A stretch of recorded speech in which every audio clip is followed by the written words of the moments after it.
Disclaimer. Prenez une grande respiration et préparez-vous à sourire, car ce qui suit est une parodie humoristique. Les performances des joueurs mentionnés sont exagérées avec une touche de sarcasme pour le plaisir de la comédie. Ces athlètes talentueux méritent notre respect et admiration pour leur véritable compétence et dévouement au sport. Alors, regardez avec légèreté et n'oubliez pas de rire. Le Paris Saint-Germain, cette modeste équipe qui, sans ses deux superstars Mbappé et Dembélé, a miraculeusement réussi à... Attendez, ils ont gagné 4-1 contre l'OL? Quel régal! Les deux attaquants, relégués au rang de spectateurs de luxe, ont dû être éblouis par le spectacle offert par leurs remplaçants. Et quelle semaine pour les Parisiens! Après avoir écrasé Barcelone, ils se sont offerts une petite promenade de santé en Ligue 1. Le PSG, avec la subtilité d'un bulldozer, s'est élancé vers le titre de champion, laissant Monaco dans la poussière avec une avance de 11 points. Pendant ce temps, l'OL, dans un élan de générosité, a décidé de mettre un terme à sa course européenne avec une défaite qui a dû leur coûter plus cher qu'un billet pour la finale de la Ligue des Champions. Quant au match, quel début fulgurant! Matic, dans un acte de charité malgré lui, a offert le premier but aux Parisiens. Et Barcola, quel altruiste, distribuant des passes décisives comme s'il s'agissait de cadeaux de Noël. Ramos, quant à lui, a décidé de jouer les héros en marquant non pas une, mais 2 fois, parce que... Pourquoi pas? Et Nuama, le seul Lyonnais qui a semblé vouloir jouer au football, a bien tenté, mais même le poteau n'était pas de son côté. En somme, une journée ordinaire pour le PSG, n'est-ce pas? Passons sans attendre aux notes et débriefs des joueurs parisiens. Gianluigi Donnarumma. Gianluigi Donnarumma, le cerbère des cages parisiennes, qui a brillé tel un phare dans la tempête lors de cette rencontre. L'Italien, avec la sérénité d'un moine en méditation, a livré une prestation aussi solide qu'une forteresse médiévale, malgré la frappe de Nuama qui a failli transformer son sanctuaire en une scène de carnaval. Mais ce n'est pas tout. Tel un super-héros dans son costume, Donnarumma a réalisé plusieurs arrêts décisifs face à Benrahma, Lacazette et Cacré, comme s'il avait décidé que rien ne passerait, pas même un courant d'air. Un véritable rempart pour le Paris Saint-Germain, ou devrais-je dire, un mur digne de la Grande Muraille de Chine. Achraf Hakimi, 6,5.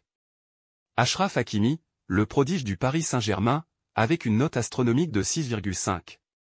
Quelle soirée tranquille il a eu, n'est-ce pas? À peine un frisson dans son couloir, comme si c'était une promenade de santé plutôt qu'un match de football. Et quelle générosité!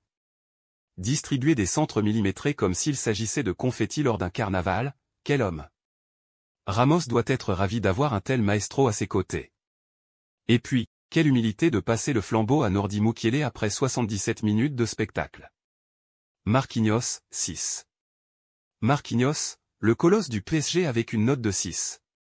Comme si Barcelone n'était qu'un échauffement, il a décidé de donner une leçon de défense à l'OL. Un pilier, dites-vous. Plus comme la tour Eiffel de la défense, imperturbable et majestueux. Ses relances, tellement précises qu'on pourrait croire qu'il a un GPS intégré dans ses crampons. Et quelle sortie! À la 67e minute, le Parc des Princes s'est transformé en une salle d'opéra, offrant une standing ovation digne d'une star de rock. Milan Skriniar, entré en jeu, n'a pas eu de note, mais comment pourrait-il briller autant que l'étoile Marquinhos? Impossible. Danilo Pereira, 6. Danilo Pereira, le maestro du milieu défensif, a su tenir la barre avec la grâce d'un capitaine naviguant sur des eaux tranquilles. Comme son coéquipier Marquinhos, il n'a pas été ébranlé par l'offensive lyonnaise, plutôt il a semblé les accueillir avec l'enthousiasme d'un bibliothécaire organisant ses étagères.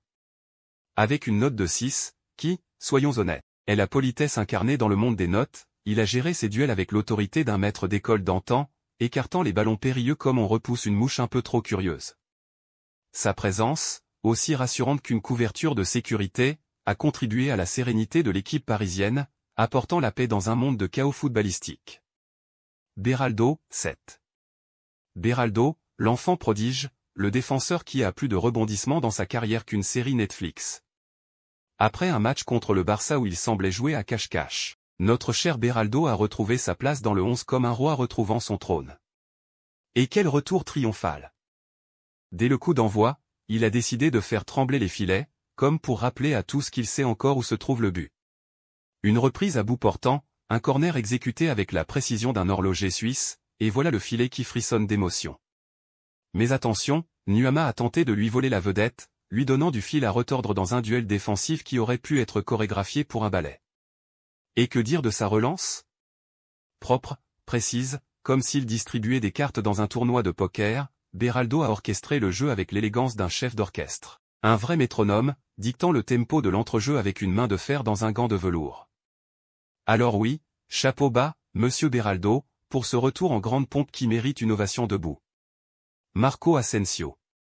8. Marco Asensio, le virtuose du grand orchestre parisien, a joué une partition magistrale qui aurait fait pâlir Mozart. Annoncé dans le milieu à 3, l'Espagnol a en réalité évolué un cran plus haut, comme s'il avait décidé que le terrain était trop petit pour contenir son talent. Il a orchestré le jeu avec brio, semant le trouble dans la défense lyonnaise comme un jardinier semant des graines de doute. Dès le premier but, c'est sa vision qui a fait la différence. Quand il a pu entrer entre les lignes de la défense lyonnaise, on aurait dit qu'il avait trouvé la faille dans un coffre-fort suisse. D'une passe intelligente, il a provoqué le but contre son camp du défenseur Matic, comme si ce dernier avait soudainement oublié de quel côté il devait marquer. Et sur le deuxième but, un corner exécuté avec une précision d'horloger, propulsant le PSG vers l'avant comme une fusée lancée par Elon Musk. Mais c'est sur le quatrième but que Asensio a réellement brillé. Délivrant une passe décisive à Ramos avec une justesse inégalée, comme s'il avait calculé la trajectoire avec une règle et un compas. Une performance à 8, sans aucun doute, mais je me demande si les notes vont jusqu'à 11, car Asensio mériterait bien un petit bonus pour sa symphonie footballistique. Bravo maestro. Warren Zaïre-Emery, 7. Warren Zaïre-Emery, le maillon fort de l'équipe parisienne, celui qui a plus de facettes que le diamant haut. Évoluant un cran plus bas qu'Asensio, il a décidé que la ligne médiane était trop ennuyeuse et s'est aventuré vers l'avant comme un explorateur intrépide. Sa justesse technique, sa précision dans les transmissions et sa solidité sur les appuis ont été un véritable casse-tête pour l'OL, qui a dû se demander s'il affrontait un joueur de football ou un échiquier vivant. C'est lui, l'architecte du quatrième but parisien, comme s'il avait dessiné les plans dans l'air avec une baguette magique. Une preuve supplémentaire de son influence sur le jeu, comme si chaque passe qu'il effectuait était un sortilège lancé pour ensorceler l'adversaire. Et lorsque Carlos Soler a pris sa place à la 77e minute, c'était comme si un chef d'orchestre passait le relais à un autre, mais la symphonie était déjà bien orchestrée par Zaïre-Emery, dont la performance mérite bien un 7, ou peut-être même un 7,5 si on arrondit généreusement. Bravo, monsieur Zaïre-Emery. Vous êtes la preuve vivante que le football est un art subtil et complexe. Vitinha, 7,5. Vitinha, le maître à jouer du Paris Saint-Germain, celui qui manie le ballon comme un chef d'orchestre dirigeant un ensemble symphonique. Avec une note de 7,5, il a su être là où on l'attendait, utilisant sûrement son GPS intégré dans ses crampons. Continuant sur la lancée de ses récentes performances remarquables, il a probablement décidé que la médiocrité n'était pas son style. Présent à la récupération, il a dû attraper les ballons adverses comme s'ils étaient des papillons égarés. Sa justesse technique irréprochable a probablement fait des jaloux parmi les autres joueurs, qui se demandaient s'ils avaient oublié leurs pieds à la maison. Et au milieu du terrain, il a orchestré le jeu avec la précision d'un horloger suisse, distribuant les passes comme s'il avait un abonnement illimité. Sa superbe sortie de balle qui a mené au quatrième but parisien n'est que la cerise sur le gâteau d'une prestation déjà éblouissante. On aurait dit qu'il avait décidé de faire un petit tour de magie, transformant le ballon en une boule de cristal qui lui révélait tous les secrets du jeu. Et ce soir, il a encore régalé les supporters et les amateurs de beaux jeux, comme s'il avait décidé que le Parc des Princes était son propre théâtre d'opération. Bravo. Maestro Vitinha. Randal Kolo Muani, 4. Randal Kolo Muani, l'attaquant français qui a décidé que marquer des buts était une option, pas une obligation. Mesdames et messieurs, préparez-vous à plonger dans le monde fascinant de Kolo Muani, où les occasions de marquer sont aussi rares que les licornes dans un supermarché. Alors que ses coéquipiers se sont régalés tout au long de cette rencontre, Kolo Muani a dû se demander s'il était invité à la fête. 2 occasions de marquer, mais un manque d'adresse et de spontanéité l'ont empêché de concrétiser, comme si le but était protégé par un sortilège anti-Kolo. On le sent, il est en manque de confiance, et cela se reflète sur le terrain, ou peut-être qu'il a laissé sa confiance dans le vestiaire avec ses chaussettes sales. Mais attention, amis footballeurs, la route est longue, comme un marathon où Kolo Muani court avec des chaussures en béton. Les étoiles ne brillent pas toujours au même moment, mais espérons que Kolo Muani retrouve rapidement son éclat, comme un diamant oublié au fond d'un tiroir. Peut-être qu'il a besoin d'une potion magique ou d'un conseil de sa grand-mère pour retrouver sa magie. En attendant, Nous lui souhaitons de belles performances à venir, comme un feu d'artifice qui finit par exploser après quelques ratés. Allez, Colo, montre-nous ce que tu as dans le ventre. Gonçalo Ramos, 8. Gonçalo Ramos, l'avant-centre du PSG, qui a fait un retour dans le 11 de départ aussi spectaculaire qu'un magicien sortant d'une boîte.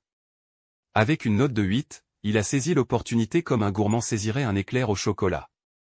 D'une efficacité clinique, le Portugais a marqué non pas une, mais 2 fois, s'offrant un doublé aussi méritoire qu'un chef étoilé préparant son plat signature. Lorsque Ramos a cédé sa place à Kang In Lee à la 81e minute, c'était avec la satisfaction du devoir accompli, comme un artiste qui laisse son public en demande d'un rappel. L'impact de Ramos restera, sans aucun doute, l'un des points forts de cette rencontre, gravé dans la mémoire des supporters comme une œuvre d'art dans un musée. Chapeau, Monsieur Ramos, pour cette performance digne d'un ténor sur la scène de l'opéra du football. Bradley Barcola, 8,5. Et voici Bradley Barcola, l'homme du match, qui a illuminé le terrain avec l'éclat d'une supernova. Noté 8,5 sur 10, l'ailier parisien n'a pas simplement joué au football, il a donné une leçon de danse, de poésie et de physique quantique tout en un. Après avoir émerveillé Barcelone, il a décidé que ce n'était qu'un échauffement et a réitéré son exploit contre son club formateur, comme un maestro revenant pour une dernière représentation triomphale. En pleine confiance, l'ex-lyonnais s'est mué en véritable fléau sur le terrain. Sa technique impeccable et ses accélérations foudroyantes ont créé un gouffre dans la défense lyonnaise, apportant le danger à chaque instant comme un super-héros dans son élément. Impliqué sur les 3 premiers buts du PSG, Barcola a été le dynamiteur de cette rencontre, offrant un spectacle qui restera gravé dans les mémoires comme une fresque dans une galerie d'art. Remplacé à la 87e minute par Seny Mayulu, il a cependant laissé sa marque indélébile sur le match. Un grand match pour un grand joueur, qui a probablement déjà réservé sa place dans le panthéon du football. Chapeau, Monsieur Barcola. Et voilà notre appréciation du match du PSG contre l'Olympique lyonnais. Et vous, qu'en pensez-vous? N'hésitez pas de nous partager vos appréciations sur les performances de vos joueurs favoris. Si vous aimez ce contenu, merci de liker et vous abonner à notre chaîne pour continuer à avoir ce genre de contenu. À la prochaine.